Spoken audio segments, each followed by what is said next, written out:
As we enter the final decade of our century, we find that undeniably we live in a time of amazement. Our nation is linked by steel rail. Steamships bring trade to our rivers. Our factories and mills bring forth fruits of invention. The western frontier has become less an outpost and more a settlement. Truly, these are promising times. In such a land of plenty, how can these conditions exist? The misery of the tenements, ill-clothed children hounded into near slavery in the employ of thankless factories. There is chronic unemployment, and still they come, seeking opportunity and finding only poverty and despair. War with England? Over 120 years ago, America broke the shackles of tyranny. Must we do so again for our Latin neighbor? Are the British so convinced of their rightness that there is no room for negotiation between their colony of Guyana and Venezuela? If not a state of war, then most certainly a state of tension exists between America and England. It was a time of great change for America. The country had not yet acquired its global view. The spirit of nationalism ran strong, and distrust of the British ran high. Against this backdrop, the Salvation Army, an organization started in England, was beginning work in America. The Salvation Army in America was led by Commanders Ballington and Maud Booth, the son and daughter-in-law of General William Booth, the Army's founder. Immediately request you mortgage new national headquarters building and send funds for use in foreign missions. Yours in Christ this Christmas season, General William Booth. Mortgage everything after we've worked so hard. Ballington, must this be so? I cannot believe it possible. Nor I. We must tell no one and look to God for guidance. He will show us an answer. To General William Booth, we respectfully remind you that the people of New York have given selflessly to raise funds necessary to build a headquarters free from debt. Thus, in good conscience, we cannot comply with your order. Welcome, 1896. I know not what you promise, but entrust you to the Lord. Your brother and sister will be here soon to discuss our decision. And what will be as God has ordained. The General, our father, orders your immediate return to London. I'm sorry, I will not go. This is insubordination. You know what that means in the army. Dismissal, which I will accept. Oh, how easy it is for you to say. But it is a court-martial offense. I must prefer charges of insubordination and disrespect against you. I move that this court try you for your words. Colonel Nichol is charged with the obligation to dismiss you from office and demand of you all of the property of the army in America. A successor will be appointed immediately. Very well, then. Let it mean dismissal. And so it began. The beginnings of what was to become one of the most effective social welfare movements in our country, the Volunteers of America. But the story takes root even earlier. In the mid-1800s, a small boy was growing up in the poor section of East London, and a small girl was being raised by her well-off family in southern England. Ballington Booth and Maud Charlesworth were both children of ministers, and though from different backgrounds, their lives would soon coincide and touch the lives of many for years to come. How different it was then. Street preaching in London was considered a jailable offense, but I resolved not to be overcome by such ignorant persecution and continued my tasks within the ranks of the army. My father had traded pulpits with the rector of an Anglican church in one of London's worst slums. Growing up, I spent many hours with my mother leading Bible classes in the rectory kitchen. I spent Sundays teaching poor children from the neighborhood the power of reading and the kindness of God's love. As I recall, it was at an Army Holiness meeting that we first met. I was 16. Yes. And there was an earnest-souled young man there who made an impassioned appeal to Christians to make their Christianity a vital thing by true consecration to God's service. From the first time I met him, I believe that from that moment on, I loved him. We were married 5 years later, and shortly thereafter were posted to America. That was 1887. We arrived to find the Americans looking with great distrust to this English Salvation Army. I realized early on that for our mission to be successful, we had to adapt to the ways of the populace. There were times when the persecution and ridicule became nearly intolerant, but we persevered, and in the span of 7 years made great progress. By now it was 1894, and my father, General Booth, arrived for a triumphal tour of the United States. I'm afraid all did not go well. The general was displeased to see the eagle replacing the crown on the Army's shield, and the Union Jack replaced by the Stars and Stripes. This was much too American for his tastes. I imagine it was inevitable that we should part ways that February of 1896, for we had become very American in our thoughts.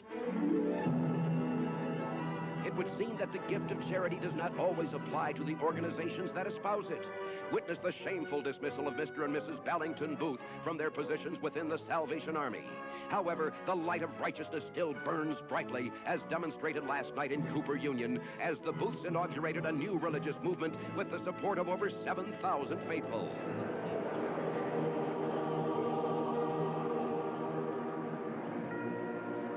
We thank thee for the privilege of meeting under these circumstances. We meet not to engender strife and ill feeling, but to those eternal subjects that shall help our souls. It is quite true that after serious thought and careful deliberation, we have resolved to inaugurate a new movement. We have resolved that the consecration we shall undertake shall be lasting. I want to assure Mrs. Booth and those officers who have taken a stand by me that with faith, I see in the distant future a movement that we will not regret having linked our names with. I am glad to be here tonight. I believe, with the help of God, that whatever be the mission, we will take the right stand and be blessed. In its first issue on April 11th, 1896, the Volunteers Gazette gave official name to the Volunteers of America. We are soldiers, fighters. Ours is a tent life, and we realize that it is our supreme calling to be ever on the march, to redeem and save others who live in need and despair. It was just the beginning. Starting a new movement preoccupied our every thought. Day and night public meetings were held to enroll volunteer recruits. Posts were rapidly established from coast to coast. In 6 months' time, we had 140 posts with 400 commanding officers, 50 staff officers, 3 regiments, and 10 battalions. Ballington was elected president and general, and I vice president. Our new constitution proved quite progressive for the time. It provided that a woman be recognized as a man's equal and be entitled to the same privileges in the organization. 1896 was an extraordinary year.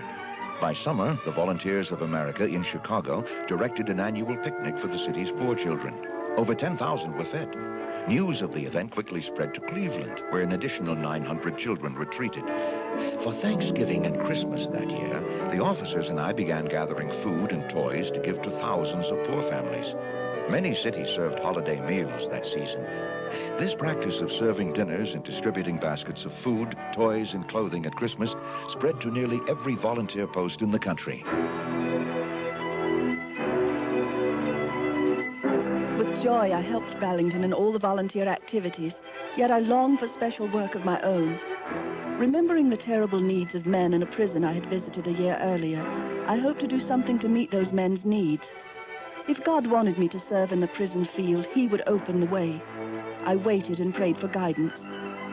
It was late spring, but a few months after the formation of the volunteers, when I received a curious letter from a young man I had met in the slums. It seems he had been sentenced to a term in Sing Sing prison and wrote me to beg help for his wife. All prison mail was subject to censorship, and as I turned the letter over, I saw another's handwriting. It was the warden of the prison requesting me to come speak to the men in the prison chapel. I replied immediately, and soon found myself walking through cold, ashen cells. They were dark and dank, filled with tuberculars. Enforced silence was punctuated only by the lockstep beat of striped uniform marchers. That day I wondered what I might say to these forgotten men. I realized what they needed from my lips were not words that would more forcibly impress on them their sin and misery, but something that would carry their thoughts beyond the gray walls. I cannot remember exactly what I said. I think that day the dear Christ himself spoke to many hearts. From my first visit, letters began to find their way to me in steady quantities. I returned again and again, and always with the promise that if no one else in the outside world cares for you, write to me as a mother who loves you, and I will answer. Unofficially, throughout the prison world, I received a cherished title as the Little Mother. By fall, we had established Hope Hall, a place where ex-prisoners without homes or friends could find both until work could be found. Hope Hall No. 1 was a large Victorian mansion located in the Bronx, and unlike an institution, was informal and homey. There were but a few simple rules: no liquor, basic work around the house, lots of time for reading and recreation, and daily prayers. Before the end of 1896, Hope Hall No. 2 was opened in San Francisco, and many others were to follow. Over the years, our continued efforts led to the abolishment of the silent system, locked steps, stripes, ball and chain, and the introduction of radios to many state and federal prisons.